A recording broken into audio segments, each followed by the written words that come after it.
चलो बच्चों, चलिए प्रश्न को पढ़ते हैं और समझते हैं।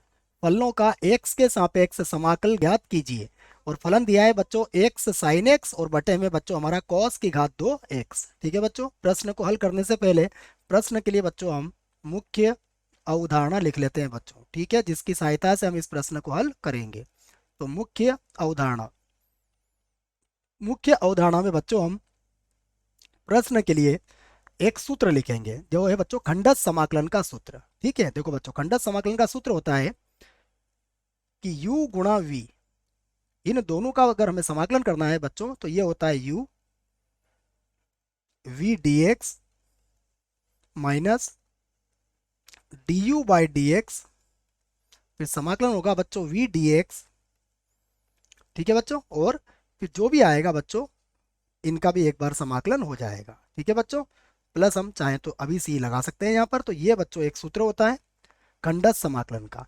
बस बच्चों यहाँ याद रखें कि u और v अगर हम मानेंगे तो हमें थोड़ा ध्यान रखना पड़ेगा। यहाँ पर भी एक छोटा सा सूत्र बनता है बच्चों आई एल ए टी और ई का बच्चों, इस हिसाब से हम u को मानते हैं बच्चों। ठीक है, तो आई का मतलब इसमें होता है प्रतिलोम फलन, एल का मतलब होता है बच्चों लघुगणकीय फलन, ए का मतलब होता है बीजगणितीय फलन, टी का मतलब होता है बच्चों त्रिकोणमितीय फलन, और ई का मतलब होता है बच्चों चर घातांकी फलन। ठीक है, तो हम इसको यू को किसे मानना है हम इनमें से इसको देख सकते हैं बच्चों। ठीक है, अब देखते हैं बच्चों प्रश्न में हमें क्या दिया है, उसे हम हल करते हैं। देखो, तो प्रश्न में जो दिया है बच्चों उसको हम आई के बराबर ले लेते हैं। देखो, तो माना आई बराबर जो है बच्चों हमारा समाकलन एक्स साइन एक्स और बटे में है बच्चों हमारा कॉस स्क्वायर एक्स।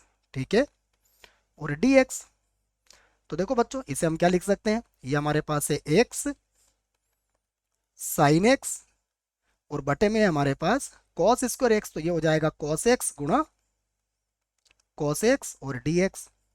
तो यहाँ देखो बच्चों, साइन बटा कॉस होता है 10 और जो कॉस होगा ये इसका व्युत्क्रम होता है हमारा सेक एक्स, तो हम इसे ऐसा भी लिख सकते हैं। देखो, तो बराबर ये हो जाएगा बच्चों एक्स और गुणा ये हो जाएगा 10x और फिर हो जाएगा बच्चों सेक एक्स। ठीक है, और ये बन गया dx। ठीक है बच्चों, अब देखो x जो है बच्चों वो क्या है हमारा बीज गणितीय फलन है, और जो 10x और sec x है बच्चों ये हमारा क्या है त्रिकोणमितीय वाला फलन है। तो देखो हम इसे ऐसा भी लिख सकते हैं। तो अब हम इसे लिख सकते हैं i बराबर, हम इसे लिखेंगे बच्चों sec x 10x। ठीक है बच्चों, और गुणा में बच्चों हमारे पास है कितना, वो देख लेते हैं बच्चों। ये हमारे पास है एक्स, एक्स बच्चों इधर लिखना था हमें, इसको दोबारा लिख देता हूँ बच्चों ना आपको समझाने के लिए।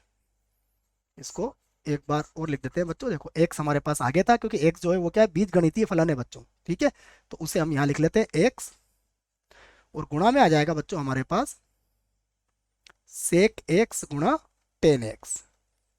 ठीक है बच्चों, और ये हो गया हमारे पास dx। तो देखो बच्चों एक्स को तो हम u ले लेंगे और इसको हम v ले लेंगे। ठीक है, और अब यहाँ पर खंडस समाकलन का सूत्र हम लगा सकते हैं। देखो, तो अब हमारे पास होगा i बराबर, देखो बच्चों x को हमने छोड़ दिया, समाकलन होगा हमारा सेक एक्स गुणा 10x का और dx। उसके बाद बच्चों अवकलन करेंगे हम, तो ये होगा d बटा dx और अवकलन किसका होगा x का हो जाएगा। और फिर बच्चों समाकलन होगा सेक एक्स 10x